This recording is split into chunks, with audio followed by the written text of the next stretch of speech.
Vie et parole du Maître Philippe, 20, l'Évangile du Maître Philippe, 13e partie. En nous la réflexion doit grandir comme la sagesse. Lorsqu'un esprit est uni au corps, tous deux sont consentants aux actes commis par l'individu. Lorsque vous retranchez quelque chose d'un corps, l'outil même qui vous a servi est responsable et puni comme eux. Un gamin qui, en passant, s'amuse avec sa canne à couper des fleurs, est non seulement répréhensible lui-même, mais sa canne passera en jugement. Il faut respecter les œuvres de Dieu. Ainsi, un propriétaire dont le terrain serait ombragé par l'arbre d'un voisin, ne doit pas faire couper cet arbre, car le soleil qui ne vient pas en cet endroit accomplit son œuvre bienfaisante plus loin. 13 L 897. Le ciel n'admet ni l'ignorance ni les circonstances atténuantes, nous sommes livrés à nous-mêmes.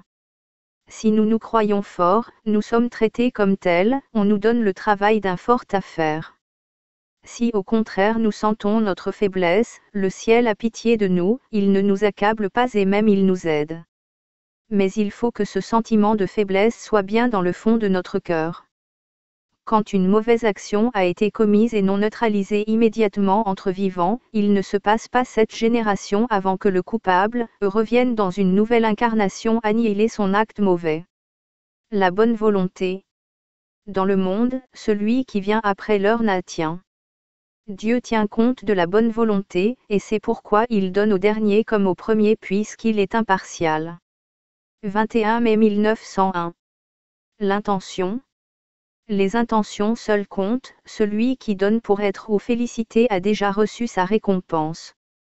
Le bien peut devenir le mal dans le sens réel, mais il peut quelquefois, dans les faits matériels, avoir l'apparence du mal. 19 février 1894. C'est une intention qui fait le mal ou le bien. Ne vous appesantissez pas là-dessus, vous seriez responsable davantage. 21 avril 1903. Si vous faites le mal en croyant bien faire, vous êtes jugé moins sévèrement que si vous faites le mal en le sachant. Si quelquefois je vous fais un reproche devant quelques personnes, soyez persuadés qu'au moment du jugement, car personne n'a encore été jugé, il ne vous sera pas renouvelé. 21 novembre 1894. La tentation. Ne pas fuir les tentations, sinon elles s'accumulent dans un lieu donné et nous accablent un jour d'autant plus que nous ne nous sommes pas exercés à les repousser. La tentation se présente 3 fois.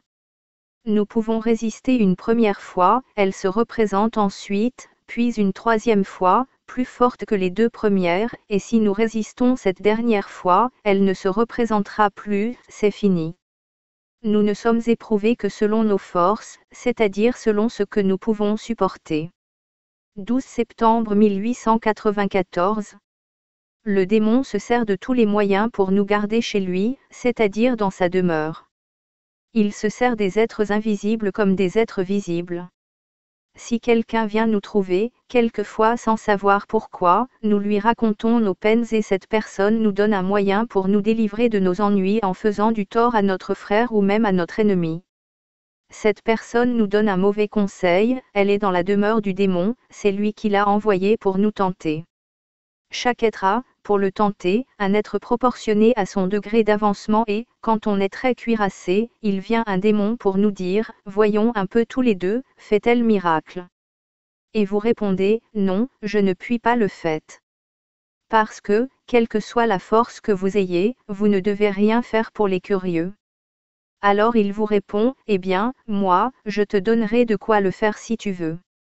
Et il vous prouve qu'il peut le faire. Voilà la grande tentation qui va grandissant et à laquelle il faut résister. Le ciel ne vous tiendra pas compte des tentations, vous serez jugé sur vos paroles, vos actes, vos intentions. 22 janvier 1902. Les jugements humains. Les chemins tracés par la nature sont nombreux et variés, ils doivent être tous suivis par des êtres différents, les rôles ingrats comme les beaux. Ne jugez donc personne. Si la créature n'est pas parfaite, c'est donc que Dieu l'a voulu ainsi.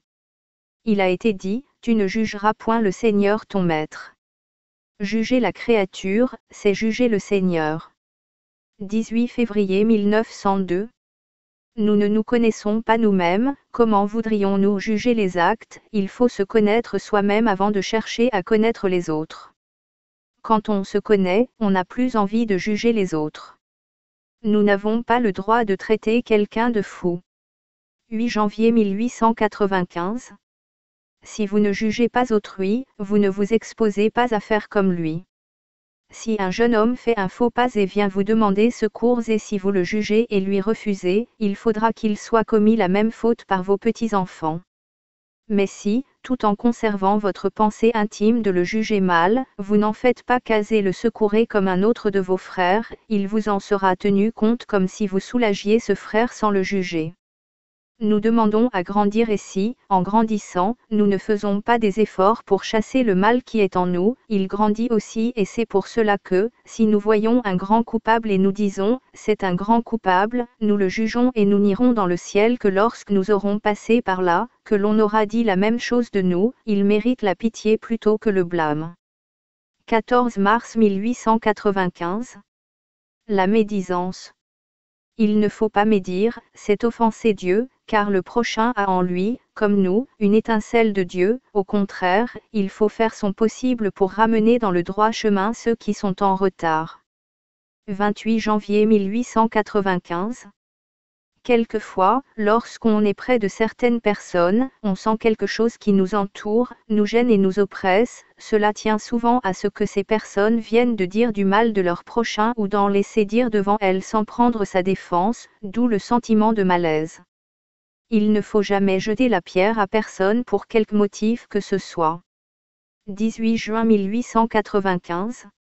Celui qui jette une pierre au prochain se la jette à lui-même. Il vaudrait mieux prendre un poignard que de se servir de la langue pour faire du mal. 20 mars 1901. Nous ne pouvons dire du mal que si la personne est présente, mais, comme nous ne sommes pas assez courageux, nous ne le ferons pas. 4 janvier 1895. Les mots partent vers ceux auxquels ils se rapportent et vont agir sur eux. Le verbe humain a ainsi une grande puissance. Mais, en même temps, la vie des mots tend à revenir vers celui qui les a émis et vers qui elle est attirée. Ainsi un mot dit de quelqu'un agit sur lui et vous crée un lien avec lui. Cela montre comment le concours de deux personnes et des intermédiaires et témoins est nécessaire pour réparer le mal qui a été fait.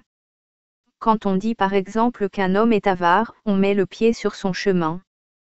Tous les êtres sont plus ou moins intelligents, une personne qui comprend mal, parle mal des autres, elle est semblable à un demi-sourd. 22 novembre 1910. On nous rendra tout ce que nous faisons, cheveu pour cheveu. Si vous pensez mal de votre prochain, vous vous créez un obstacle, et, si vous exprimez vos pensées à quelqu'un, vous ne ferez qu'agrandir l'obstacle. Soyez un puits pour les fautes d'autrui. Commencez petit à petit à ne pas parler des absents, il viendra un moment où vous n'en aurez plus l'occasion et où vous ne jugerez plus personne, car vous saurez que c'est un péché. 14 août 1903. En vérité je vous dis, si vous faites des efforts pour ne pas dire du mal de votre frère, le ciel ne vous refusera rien. L'indulgence. L'indulgence est un don que Dieu a fait à l'âme. C'est une arme pour combattre, mais nous nous en servons contre nous-mêmes puisque nous ne sommes indulgents que pour nous. 10 mai 1893. Si nous comprenions bien que celui qui ne porte pas notre nom est notre frère, nous serions moins méchants et plus indulgents pour lui. 14 novembre 1894. L'indulgence est un sentiment qui ne se partage pas. Si on l'a pour soi, on ne peut pas l'avoir pour les autres. Il faut être plein d'indulgence pour les fautes des autres et pas du tout pour soi. 24 juillet 1903. C'est pour cela que l'Évangile nous dit, vous voyez une paille dans l'œil de votre frère et vous ne voyez pas une poutre dans votre œil. Celui qui traite d'imbécile son frère est imbécile lui-même, car, s'il n'était pas imbécile, comment saurait-il son frère est un imbécile? Il ne faut jamais juger si nous ne voulons pas être jugés, celui qui juge sera jugé. Si quelqu'un dit du mal de vous et si vous allez vous plaindre à un ami, vous prouvez par là que vous auriez fait absolument la même chose, seulement il vous manquait l'occasion. Si un ami vient vous dire que votre voisin a dit du mal de vous, au lieu de lui demander Ah, qu'a-t-il dit, ce qui est mal, très mal, répondez à cette personne, eh bien, dites-lui de venir le répéter devant vous, 8 novembre 1893. L'attachement aux biens terrestres. Quand le Père nous a envoyés ici, il a mis en nous l'envie d'acquérir, c'est de là que viennent les 7 péchés capitaux. 21 janvier 1901. Nous sommes dans l'illusion que quelque chose est à nous, alors que rien ne nous appartient. Tout appartient à Dieu. Pourquoi donc retenir quoi que ce soit pour nous? Personne n'est propriétaire de rien, au reste la matière par elle-même n'existe pas. On n'est même pas propriétaire de ses vêtements. Tout nous a été prêté. 22 novembre 1900. Vous prenez la richesse pour un grand bien et souvent Dieu ne l'envoie que comme épreuve. 22 mai 1902. Il est écrit que les riches entreront plus difficilement au ciel qu'un chameau ne pourrait passer par le trou d'une aiguille. Cela est vrai, mais il faut bien comprendre riche dans le sens d'avare, d'homme qui aime l'or, car il est écrit aussi, le cœur reste là où il est attaché, celui qui a un Dieu qui est l'or ne va pas dans le royaume de Dieu. Celui qui lègue de l'or son Dieu et s'agenouille devant son coffre-fort commet une infraction au commandement de l'Ancien Testament, tu n'adoreras qu'un seul Dieu. Car ce commandement ne se rapporte pas aux idoles ni à l'adoration des divinités païennes, il signifie qu'on ne peut pas aimer Dieu et l'or à la loi. Là où est votre cœur vous resterez attaché. L'Évangile nous dit, n'attachez pas votre cœur à la terre. Voici une petite comparaison qui peut s'appliquer à tout, un riche propriétaire a des terres immenses, il a plusieurs fermiers. Il va chez celui qui a le plus grand fumige et qui donne très peu aux propriétaires. Il en a d'autres qui ont beaucoup moins de terrain et qui donnent presque autant. Chez le premier, le propriétaire se trouvant seul et voyant de belles poires, dit, je suis seul, je vais en prendre une. Il la prend et la mange. Depuis ce moment son cœur est attaché à la terre, puisqu'il s'est caché pour prendre cette poire. 3 janvier 1895. Heureux les débonnaires. N'enfouissez pas vos richesses dans des coffres, mais servez-vous-en pour faire vivre des hommes, des enfants et, si vous le pouvez, des animaux, chiens, chats, oiseaux. Lorsque nos parents nous laissent à leur mort la jouissance d'une fortune, nous pouvons en disposer pour en faire profiter nos héritiers. Cependant nous ne devons pas frustrer la pieuvre, fisc, et si, par exemple, nous donnons de la main à la main, nous frustrons la pieuvre. Ceux qui tiennent leur fortune d'une autre famille doivent, à leur mort, en faire profiter une autre famille. 29 janvier 1902.